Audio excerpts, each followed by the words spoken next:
Molly, Hi how are guys, you? how are How, you? good. How are you doing? I'm awesome. How are you? We're great. Thanks for throwing us some stars there for the star party. We appreciate Heck that. yeah. Although I guess I'm cheap. I only did 200. That's the first time I ever sent stars. So They see just give you that some right there. arbitrary number. Yeah, that's fine. That's worth more than 10,000 stars because now you're Heck part of the yeah. star community. I love it. I'm honored. Absolutely. So Yes. we're gonna break it down real quick. So Molly, let's where do we start? Do we start at the beginning? Do we start where you're at Yes. now and go to the beginning, or let's you know what? Let's start at the beginning. Good idea. So Molly, l- so Molly is a guitarist and a very good guitarist, a very Aw. awesome guitarist. So let's start with how did you get into guitar? Well, um, I went to actually a Trans-Siberian Orchestra concert when I was a kid. Like, I think my dad, like his office party or whatever was going, and it was back when a time like when nobody knew what Trans-Siberian Orchestra was. I remember like going to that show, and if you do know, it's like a hard rock Christmas thing. But like there was old ladies in ball gowns there. Like people didn't know what to expect. So like I guess the office party, it was at the Trans-Siberian Orchestra, night at the orchestra. And it was anything but, like a symphony. And I just fell in love with it.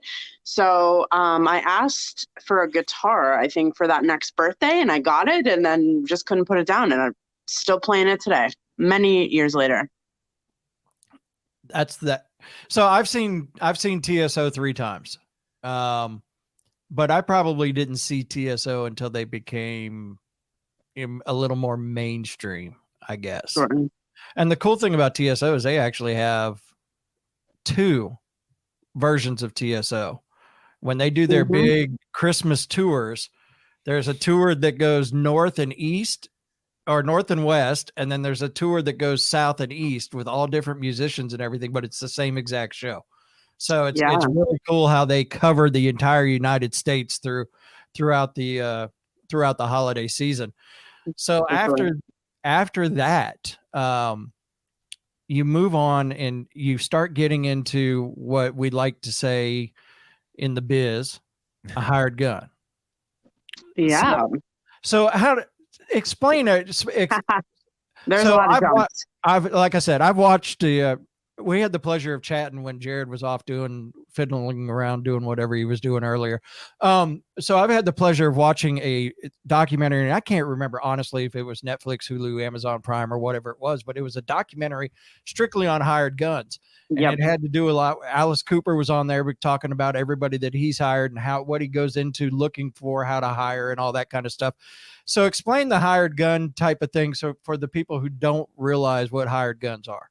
Sure. So hired guns are basically like the subs. But it's even becoming more than that now, I think. A lot of what I was doing was like, okay, someone was sick, so I was going in, there was an issue, like some sort of emergency, and they needed someone to fill the spot. And so, of course, you're auditioning ahead of time.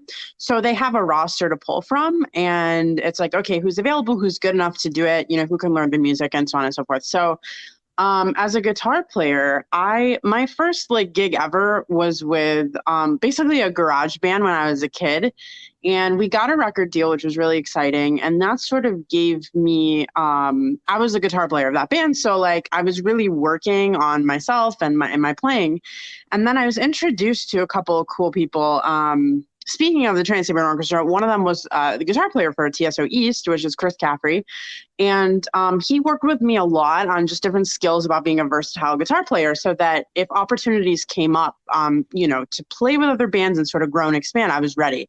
So that's sort of how it happened. And then, you meet friends and friends need help. And it's just like, for me, it was like a word of mouth thing. And, if someone needed me or whatever, that's how it worked out. Until I got a manager. And then once you get a manager, sort of gigs can kind of float your way in and out all the time. It just depends on, whether you're able to do it and whether you're good enough to do it. And sometimes that's yes, sometimes that's no. Gotcha. So Yeah. run down some of the bands that you have played with. I've played, it's a bunch of different random bands from different genres, pop, country, rock, but rock is definitely my favorite. I think the most recent, and actually probably the last one I did, was Tantric, who I know that you guys are friends of. And a lot of these things are like very short, gigs a week here and there. Because my nature was, I was sort of a sub, and that's all I could do because I had a lot going on in my own life. So, but with the bands that I've played, I got a chance, to really work with awesome bands, whether it be Tantric, All American Rejects, Frankie Ballard, all different kinds of cool stuff. So, but the most interesting, I think, and the most sort of crazy of an experience I had was definitely Tantric for sure.